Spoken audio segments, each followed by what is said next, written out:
Jammu Kashmir police constable का result आते ही candidates के बीच में एक पैनिक सिचुएशन है। कैंडिडेट्स का कहना है कि जिन कैंडिडेट्स ने टॉप किया है वो शायद टॉपर नहीं हो सकते हैं। ये मेरा नहीं कहना है। कल रात से ही Jammu Kashmir service selection board के पुलिस कांस्टेबल का रिजल्ट आउट हुआ। उसके बाद सभी एस्पिरेंट्स के बीच में एक पैनिक सिचुएशन है और उनका इल्ज़ाम आयद किया जा रहा है कि इस एग्ज़ाम में शायद कुछ ऐसा है जिसकी वजह से उन स्टूडेंट्स में कन्फ्यूजन पैदा हो रहा है। कई सारे स्टूडेंट्स ने मुझे लिख कर भेजा कि जनाब एक लिस्ट में टॉपर को जो है वो +90 है और सेम दूसरी लिस्ट के अंदर टॉपर के जो मार्क्स हैं वो बिलो 20 है। यानी कि एक जगह वो टॉप करके 90 ले रहा है और दूसरी जगह वो जो है वो 18 पॉइंट पे रुका हुआ है, 15 पॉइंट पे रुका हुआ है। वैसे ही कई सारे बच्चों के ऊपर इल्ज़ाम आयद किए गए हैं कि एक जगह 88 मार्क्स वो टेली कम्युनिकेशन में हासिल कर रहा है लेकिन आर्म्ड एग्जीक्यूटिव में 36 पॉइंट्स हैं उसके। वैसे ही टेली कम्युनिकेशन में 79 प्लस मार्क्स आ रहे हैं और एग्जीक्यूटिव में 10 मार्क्स आ रहे हैं आर्म्ड एग्जीक्यूटिव में। वैसे ही 91 मार्क्स आ रहे हैं टेली कम्युनिकेशन में और कांस्टेबल आर्म्ड एग्जीक्यूटिव में जस्ट ओनली 5 मार्क्स। एक हफ्ते का टाइम था, सिलेबस सेम था, टॉप एक साइड अगर वो कर रहा है फोटोग्राफी में यानी कि कोई भी नौजवान है तो दूसरी तरफ उसका स्कोर क्यों कम है कांस्टेबल आर्म्ड एग्जीक्यूटिव में।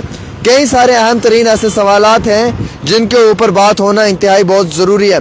कई सारे सीरियल नंबर्स के लिए कहा जा रहा है जो सिलेक्शंस हुई हैं, जो लिस्ट टॉपर्स के अंदर आ रही है वो उनके परिवार एक ही हैं।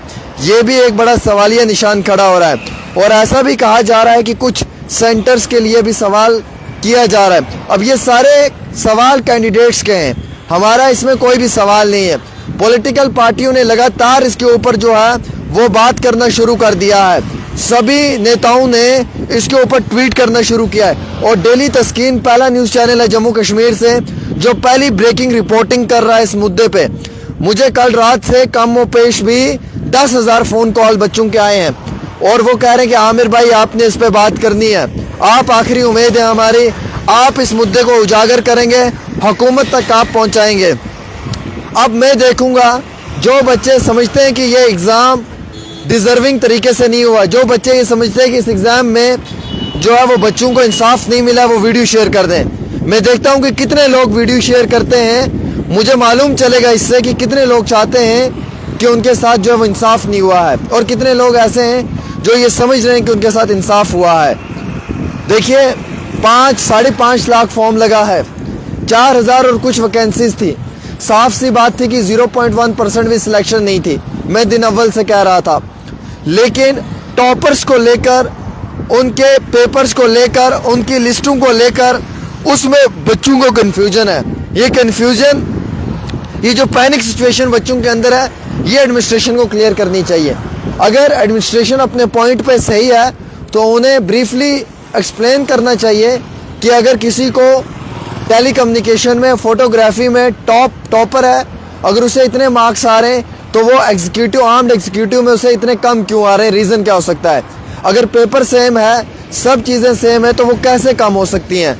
क्या उसमें कोई अलग से पेपर था इसलिए एक जगह वो अच्छा टॉप कर सकता है और एक जगह कम कर सकता है। क्या कोई प्रैक्टिकल था वहाँ पे एग्जामिनेशन हॉल के अंदर, जो वो कैंडिडेट्स ने प्रैक्टिकल किया उन्हें इतने ज़्यादा मार्क्स मिल गए और सेम उसी कैंडिडेट ने दूसरा एग्ज़ाम रिटर्न दिया और उसे कम आ गए।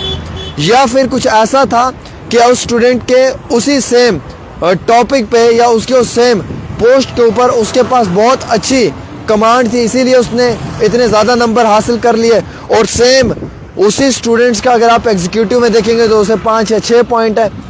मतलब पेपर सेम है, सब चीज़ें सेम है, वक्त बराबर है और इतना सब होने के बाद किस तरीके से इन सब चीज़ों में कन्फ्यूजन पैदा हो रहा है। इसमें एडमिनिस्ट्रेशन को क्लियर करना चाहिए, इसमें डिपार्टमेंट को क्लियर करना चाहिए। और सबसे बड़ी बात है कि कई सारे नौजवान कह रहे हैं कि आमिर भाई हमने पेपर दिया है but we are not satisfied, हम मुतमईन नहीं हैं, हमारे साथ गलत हुआ है। ये मेरा नहीं कहना है, ये उन बच्चों का कहना है। देखिए मेरे पास जो इत्तला आई है उसके मुताबिक एक ही परिवार के 2 लोगों को टॉपर हैं, एक ही फैमिली के, और ये बहन भाई भी हो सकते हैं, ये आपस में रिश्तेदार भी हो सकते हैं जो टॉपर हैं एक ही परिवार के। और एक तरफ तो ये टॉप कर रहे हैं और दूसरी तरफ आर्म्ड एग्जीक्यूटिव के अंदर जो इनका है वो बिलो 20 मार्क्स आ रहा है। एक तरफ प्लस 80 जा रहे हैं, 80 नंबर से ज़्यादा हासिल कर रहे हैं, और दूसरी तरफ ये 10, 15, 20 नंबर के बीच में है। पहला सवाल तो ये है। दूसरा सवाल ये है कि एक शख्स 88 मार्क्स ले रहा है टेली कम्युनिकेशन में, बट कांस्टेबल आर्म्ड एग्जीक्यूटिव में वही शख्स जो है वो 40 पॉइंट से भी कम है। यानी कि एक बंदा टेली कम्युनिकेशन में 91 मार्क्स ले रहा है, but 5 marks in constable armed executive. तो इसमें भी सवालिया निशान खड़ा होता है। एक बंदा फोटोग्राफी में अच्छे खासे मार्क्स ले रहा है और दूसरी तरफ इतने ही कम मार्क्स वो ले रहा है। इसमें एडमिनिस्ट्रेशन को क्लियर करना चाहिए कि भाई अगर बच्चों के अंदर एक परेशानी है तो ये कैसे कम होगी, अगर बच्चों के बीच में एक प्रॉब्लम है तो इसको कैसे सॉर्ट आउट किया जाएगा। और with in the gap of only 6 days between 2 exams, सिर्फ 6 दिनों का गैप था दोनों एग्जाम्स के बीच में। तो इतना 6 दिन के अंदर इतने पुख्ते तरीके से ये सब चीज़ें करना अपने आप में ही बड़ा सवालिया निशान खड़ा करती हैं। कल रात कांस्टेबल का रिजल्ट आउट हुआ है, बच्चों में पैनिक सिचुएशन है। कई सारे बच्चे इस इम्तिहान से मुतमईन नहीं अपने रिजल्ट से। उनकी डिमांड है कि इस मामले में प्रॉपर तरीके से Jammu Kashmir service selection board अपनी प्रेस कॉन्फ्रेंस करके जवाब दे, या फिर इस मामले में कैंडिडेट्स का कहना है कि एडमिनिस्ट्रेशन अपने राइट नोट के ऊपर कन्फ्यूजन क्लियर करे। देखिए, हम भी एडमिनिस्ट्रेशन से एक ही चीज़ चाहते हैं कि आप कन्फ्यूजन क्लियर करें। अगर 91% वाला टॉपर है, अगर फोटोग्राफी में, टेली कम्युनिकेशन में, उसे 5 मार्क्स कैसे मिल सकते हैं एग्जीक्यूटिव में, ये समझ नहीं आ रहा है। अगर पेपर एक है, सब चीज़ें एक हैं, तो ये एक एक के अंदर एक तरफ वो इतना इंटेलिजेंट है और एक तरफ वो इतना नालायक कैसे हो सकता है। मतलब ये कैसे पेश हो सकता है। ऐसा तो था नहीं कि उसने एग्जामिनेशन हॉल में कैमरा लेके गया था, वो फोटो खींच रहा था, फोटो पे फोटो, फोटो पे फोटो और फोटो पे फोटो। तो उसने फोटो खींच के वहाँ पे एग्जामिनर साहब को दिखाए, देखो जी मैं फोटोग्राफी करता हूँ, मेरे ये फोटोज़ हैं, ज़बरदस्त फ़ोटो खींचता हूँ मैं, तो उसको ज़्यादा मार्क्स मिल गए। रिटर्न तो उसका भी था, रिटर्न तो इसका भी था। देन डिफरेंस क्या है इसमें, ये एक बड़ा मस्ट सवाल है। मेरा काम होता है एडमिनिस्ट्रेशन को सवाल करना, गवर्नमेंट को इस पे सवाल का जवाब देना चाहिए। कंप्यूटर बेस्ड एग्ज़ाम को लेकर जब इस तरीके की चीज़ें होती हैं तो वो बड़ा मायने रखती हैं। हाँ, ये भी सच है, ऑलमोस्ट 60 to 70% सिलेबस इक्वली था, इसमें भी कोई बात नहीं है। लेकिन कहीं ना कहीं बच्चे कहते हैं कि ये हमारे साथ अब गलत हुआ है।